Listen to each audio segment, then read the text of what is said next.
My dear, beloved people of God, very striking marks of a true Christian are humility and the acceptance of one's own spiritual bankruptcy.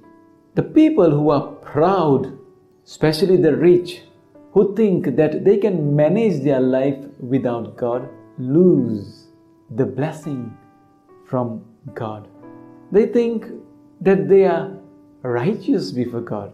Many of the self-righteous Pharisees were of this kind, who would never inherit the kingdom of God according to Jesus, because they trusted in themselves more than trusting God. The God of the Bible always sides with the poor, the lowly, and the weak, because they depend on God. Their confidence is always in God. They find their identity and security in God. In the first reading of today, we hear from Prophet Zephaniah. The focal point of Prophet Zephaniah's message is the day of the Lord. No other prophet speaks this phrase often than Zephaniah. The day of the Lord indicates or points to the day of doom. Zephaniah predicted this day of the doom because the people of Israel sinned against the Lord. But he also held out a promise of God's shelter to those who seek the Lord, those who are meek and humble, and those who put their trust in God. In the second part of the first reading, that is from another chapter, he predicts that a remnant of Israel, will not face that day miserably. On that terrible day, they will be protected. In the second reading, from the first letter of St. Paul to the Corinthians, St. Paul says that God chose what is weak and lowly in the eyes of the world to shame those who are wise of this world. God chooses the lowly over the powerful because the powerful depend on the worldly wisdom and reject the wisdom of God, that is, Christ crucified. St. Paul means to say that God chooses usually what others would not choose, what others would think as unimportant or unwise or weak. God chooses the powerless and makes them powerful. And He does this to shame those who believe in themselves, in their own power. Just look at the choice Jesus made in regard to His apostles. None of them were wise in a worldly sense, but Jesus chose the weak and the unwise. He called them, empowered them, and made them powerful witness of His message of love. And in the Gospel passage, we hear about the Beatitudes from the Gospel of St. Matthew.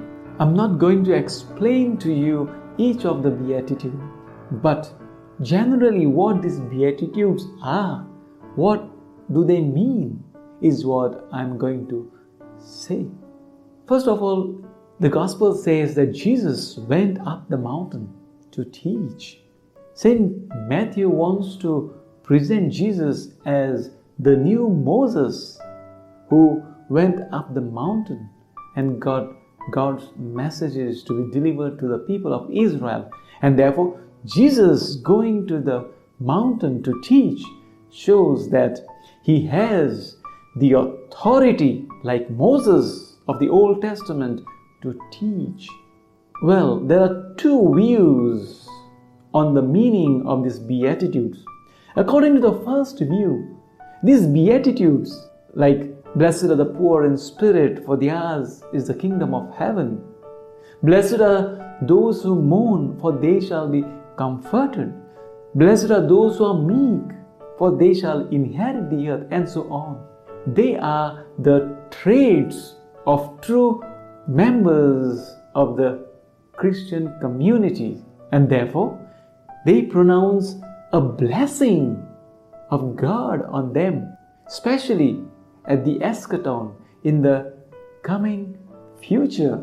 The Greek word makarios means blessed, or happy, or fortunate, or in a privileged situation. That means these Beatitudes declare certain people to be in a privileged situation. The second view is that some say that they are the ethical exhortations for the approval of God, so that they may inherit the kingdom of heaven.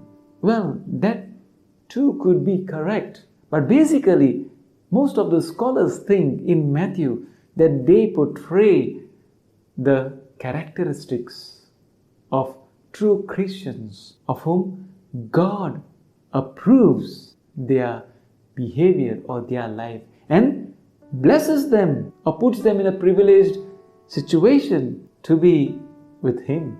Some say that these Beatitudes are addressed not to the individuals for individual ethics, but for the whole of the congregation or the community.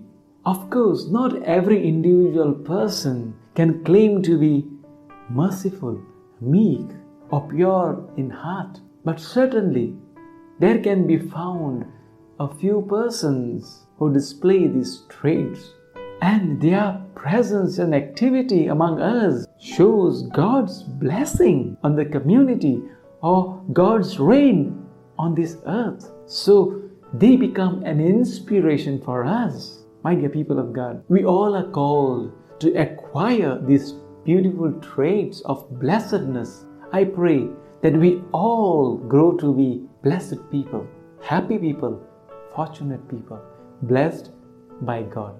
May God bless each one of you.